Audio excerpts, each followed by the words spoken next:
I have the good fortune to introduce to you our first presentation this evening. It's a man who I think does a really nice job of giving an overview, in a sense. He's a senior principal of a great firm, FAIA, so he's been around a while, he's seen some things, and I think his perspective is the sort of perspective I would love a lot of people to adopt. And I'm not going to give any more ado to my introduction. Bob Burkevile, please give him a very warm welcome. Thanks, Paul. I'm delighted to be here. Is anyone having fun here? Yeah. So I'm excited about the presentations that follow mine, so I'm going to move right into this. In my lifetime, I found that I always have had more questions than answers. And it first became clear to me when I apologized to one of my professors, Bucky Fuller, for asking too many questions. And he said, Bob, don't apologize. In fact, always ask more questions. Ask the question that underlies the answer you have just been given. So I'm going to share some of those questions and how they have changed my life. And some of this is a little heavy. I think some of my colleagues that follow will lighten this up. But I think we're living in the most powerful moment in human history. So I want to start way back at the beginning. Are we all born vessels, open, ready to learn something? Or do we come with a hard drive that is pre-programmed?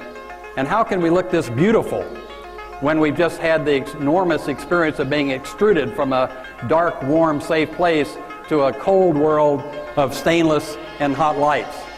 Or is it a process of continuous rebirth, like the lessons I learned from my father, a fourth-generation German craftsman contractor who taught me about quality and made me rebuild and redesign this treehouse 3 times before he would allow my friends to occupy it? And from my mom, a one-room school teacher who made our classroom the woodland behind our home. And she taught us to observe nature carefully enough to be able to predict where the best blackberries and mushrooms would come the following year. But Mom, why did we have to work so hard to provide enough vegetables for the entire neighborhood? And then came Bucky Fuller, who told me these architects I really admired, like Corbu and Frank Lloyd Wright, were nice people, but really thinking at much too small a scale. He said the scale is really spaceship Earth, and every design decision you make will either diminish the vitality or increase the vitality of that system. In Vietnam, I learned about other cultures and ecosystems, but most importantly, I was confronted by the first time between human capacity for beauty, love, and violence. And I thought, how can love and violence coexist?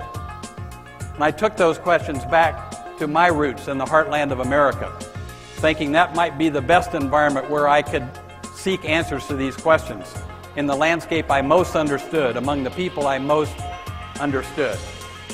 And so I set up shop there in Kansas City, Missouri, starting to raise a family and practice architecture. And in raising that family, I had good success in my early years as an architect, winning local and national design competitions. And with all that success, my memory of that violence dimmed until the late 60s, when the civil disturbances came to Kansas City, as they did much of America. And I thought, oh my God, has this violence been here all along? And so when the smoke cleared, Libby and I and our children moved just a few blocks from those riots. And we started restoring abandoned buildings and homes and neighborhoods and the environment and ecosystems in our city. And some of those questions that I'd been raising I started discovering answers. And one of the most significant came in 1981 when a hotel I designed suffered a major collapse. I spent the longest night of my life on the rescue team, raising some new questions. Did I kill all these people? And as that question was answered by specialists, new questions emerged, which included, what is the real impact of our designs on the people we intend to serve? Are we improving their quality of life, their well-being, the vitality of their neighborhood, the city, the planet, or not? And I took those questions to anyone who would listen, including Amory Lovins at the Rocky Mountain Institute and Wes Jackson at the Land Institute, and maybe most importantly, to Leon Shenandoah, who taught me something that Bert Rutan mentioned this morning, inspiration. Leon said it is listening to the spirit within.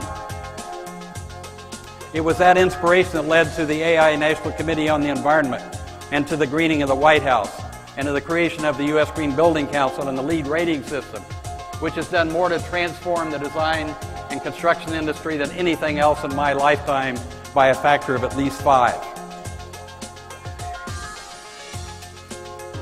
The scientists in Antarctica taught me the undeniable connection between our community designs and global climate change, and in turn its impact on the well-being of all the systems on which the success of human life on this planet depends. And I left Antarctica with some very new questions like, how in the hell did we get to this place? And that took me to Bacon and Descartes, who created Western scientific thought, which gave rise to the Industrial Revolution. And remember, that occurred at a time we thought we had unlimited resources. And the only problem was not enough people to do the work. But was that a valid assumption? And whether it was or not, it led us to this insatiable appetite for resources that have removed entire mountain ranges and communities and destroyed streams and ecosystems and set all the records for consumption, waste, and pollution on this planet. Now we're finding that it is obsolete, and these projects we've designed and have won design awards and top 10 green building awards in America start reaching beyond this old paradigm of doing less damage to the environment to reaching to do something restorative or regenerative. And it was that experience that led us to introduce the Living Building Challenge at Greenbuild 2 years ago. And we're very fortunate to win the first national living building competition last year with this project at the Omega Institute in upstate New York, which generates more energy than it consumes, purifies more water than it wastes, and it operates more like that Lotus than like the building in which we find ourselves now. Now, it's very hard to argue with the large pattern science that holds that we have waited too long as a society to make the major changes that will be required to sustain human life on this planet. I don't argue with that, but I choose to argue with their assumption about your capacity for change. We have seen change, and we are now moving from a culture of fear to a culture of hope. The question that remains is, are we going to rebuild an obsolete infrastructure and invest in an economy of consumption, or are we going to create a new approach that is regenerative and that will give these children reasons to hope? So help me prove these scientists wrong and Churchill right by deciding what we can do to change this system and create something that gives the children reasons to hope. And please make your commitment by the time the sun rises tomorrow morning.